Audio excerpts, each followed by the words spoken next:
வணக்கம், நான் உங்கள் மோகனா. 29/8/2025 வெள்ளிக்கிழமை தினத்தந்தி.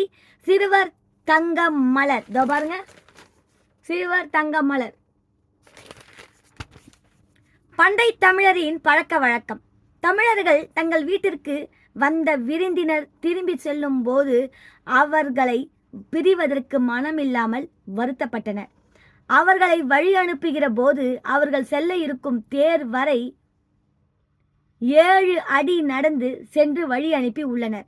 இதனை சங்க இலக்கியத்தின் 10 பாட்டு நூல்களில் ஒன்றான பொருநாராற்றுப்படைகளின் 7 அடி பின் சென்று இன்று குறிப்பிடுகிறது. அப்புறம் பாருங்க, எக்.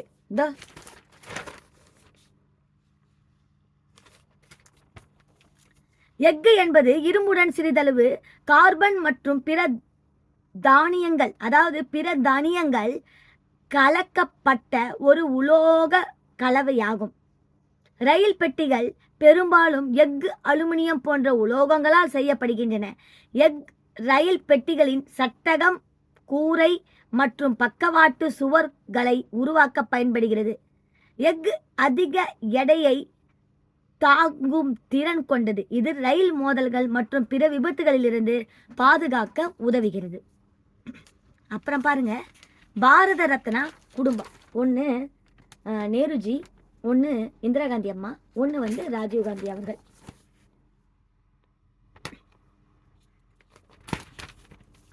ஜவஹர்லால் நேரு அவர்கள், இந்திரா காந்தி அவர்கள், ராஜீவ்காந்தி அவர்கள் ஆகிய மூவரும் ஒரே குடும்பத்தை சேர்ந்தவர்கள். இவர்கள் இந்தியாவின் பிரதமராக இருந்தார்கள். இவர்கள் 3 பேரும் இந்திய அரசின் உயரிய விருதான பாரத ரத்னா விருதை பெற்றுள்ளனர்.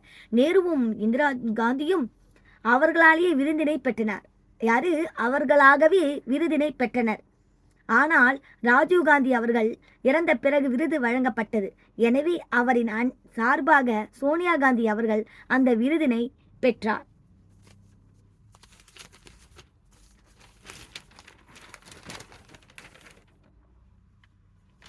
கேள்வி கேட்போம்.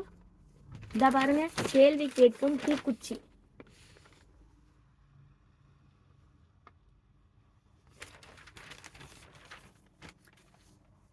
தீக்குச்சியில் எப்படி தீ உருவாகிறது? நமது அன்றாட வாழ்க்கையில் பயன்படுத்தும் பொருட்களில் ஒன்றுதான் தீக்குச்சி. அந்த தீக்குச்சி எப்படி எரிகிறது என்பதற்கு பின் இருக்கும் அறிவியல் காரணங்களை அறிந்து கொள்வோம். தீக்குச்சி உருவாக்கத்தில் மெழுகு பயன்படுத்தப்படுகிறது.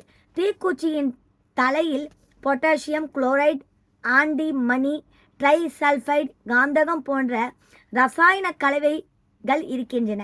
தீக்குச்சியை உரச பயன்படுத்தும் அட்டை பகுதி பாஸ்பரஸ் மற்றும் சல்ஃபர் போன்ற ரசாயனங்களால் தயாரிக்கப்படுகிறது. தீக்குச்சியை சொரசொரப்பு உள்ள அட்டையில் உரசும் போது அதில் இருக்கும் ரசாயன கலவை சிறிய அளவில் வெடிக்கிறது. அப்போது தீக்குச்சியின் தலையில் உள்ள பொட்டாசியம் குளோரைடும் உராய்வு அட்டையில் உள்ள பாஸ்பரஸும் இணைந்து வினை புரிவதன் காரணமாக தீக்குச்சியில் தீ உண்டாகிறது. அப்புறம் பாருங்க, பழ ஈக்கள். இங்க பாருங்க, அழகா போட்டிருக்காங்க பாருங்க, பழ ஈக்கள். நல்லா இருக்கு. இதெல்லாம் குழந்தைங்களுக்கு, தங்கமலர் குழந்தைங்களுக்கு, சிறுவருக்கு இதெல்லாம் காமிங்க. பழுத்த மற்றும் அழுகிய பழங்கள், காய்கறிகளில் காணப்படும் சிறிய ஈக்கள் பழ ஈக்கள் என்று அழைக்கப்படுகின்றன. இவை சாதாரண வீட்டு ஈக்களில் இருந்து சற்று வேறுபட்டு காணப்படுகின்றன. பழங்களில் இருக்கும் புழுக்களுக்கு இந்த வகை ஈக்கள் தான் காரணமாக இருக்கின்றன. இந்த ஈக்கள் பழங்களில் இருக்கும் சிறிய துளைகளில் முட்டைகளை இட்டு அதிலிருந்து வரும் புழுக்கள் தான் பழங்களின் உள்ளே நுழைகிறது. இவை சிறிய அளவில் பழுப்பு அல்லது மஞ்சள் நிறத்தில் காணப்படுகின்றன. அப்புறம் பாருங்க,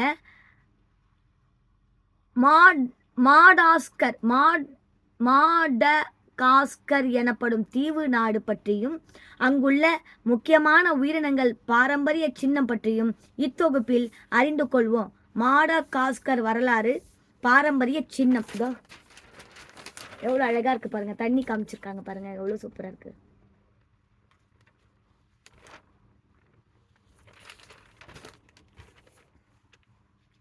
மாடகாஸ்கர் என்பது ஆப்பிரிக்கா கண்டத்தின் தென்கிழக்கே இந்திய பெருங்கடலில் உள்ள ஒரு தீவு நாடு ஆகும். இந்நாட்டின் அதிகாரப்பூர்வ பெயர் மாடகாஸ்கர் குடியரசு. இத்தீவு உலகிலேயே 4வது மிகப்பெரிய தீவாகும். இங்கு பாவோபாப் எனப்படும் மரங்கள் அதிகமாக உள்ளன. இந்த நாட்டில் மலகாசி என்கிற மொழி பேசப்படுகிறது. நாட்டின் தலைநகரமாக அன்டானிராவோ திகழ்கிறது. மாடகாஸ்கர் பிரான்ஸ் நாட்டில் இருந்து விடுதலை பெற்றது. இந்த நாட்டின் பயன்பாட்டு மொழிகளாக மலைக்காசி, பிரெஞ்சு, ஆங்கிலம் போன்றவை இருக்கின்றன. பாருங்க, அது என்னன்னா அதாவது அண்டானாரிவோ அதுதான் மாடகாஸ்கர் என்கிற மொழி பேசப்படுகிறது. இட்சிங் என்பது மாடகாஸ்கர் தீவின் மேற்கு கரையில் உள்ள பாதுகாக்கப்பட்ட இயற்கை வாழிடமாகும். இவ்விடம் தான் தனித்துவமான புவிய அமைப்பிற்காகவும் பாதுகாக்கப்பட்டு வரும் சதுப்பு நில காடுகள், காட்டு பறவைகள், லெமூர் ஆகியவற்றிற்காகவும் யுனெஸ்கோவினால் உலக பாரம்பரிய சின்னமாக அறிவிக்கப்பட்டது. அடுத்தத பாருங்க, உலகை சுற்றுவோம். தீவு தேசம் மாடகாஸ்கர்.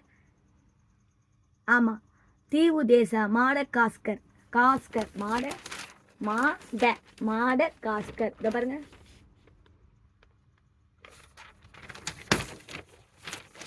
உயிரினங்கள். உலகில் உள்ள தாவரம் மற்றும் விலங்கு வகைகளில் 5% இத்தீவில் உள்ளதாக கணக்கிடப்பட்டுள்ளது. இத்தீவில் உள்ள விலங்குகளும் மரம், செடி, கொடிகளும் மிகவும் தனித்தன்மை வாய்ந்தவையாக உள்ளன. அரிய வகை உயிரினங்களும் பல இருக்கின்றன. புருக்கேசியா மைக்ரா அல்லது மடகாஸ்கர் அரியோந்தி என்பது இத்தீவில் அந்துசீரனான நகரத்தில் உள்ள நோசி ஆரா எனும் இடத்தில் வாழும் பச்சோந்தி போன்ற உயிரினத்தில் மிக சிறிய உயிரினமாகும். இதனை 2012ஆம் ஆண்டு பிப்ரவரி 14ஆம் தேதி கண்டுபிடித்தனர். தீக்குச்சியின் மருந்து அளவே காணப்படும். முற்றிலும் வளர்ந்த அரியோந்தி 29 மில்லிமீட்டர் அளவே இருக்கும். அப்புறம் பாருங்க, வரிவால் லெமூர் எனும் நீண்ட கருப்பு வெள்ளை வரிகளுடன் வாலினை கொண்டுள்ள உயிரினம் மடகாஸ்கரின் பூர்வீகமாக விளங்குகிறது. இந்த தீவின் தென்பகுதியில் வசிக்கிறது. பகலில் இரை தேடும் அனைத்துண்ணி வகையாக சேர்ந்தது. இந்த பாருங்க, பூனை மாதிரி இருக்கு அழகா.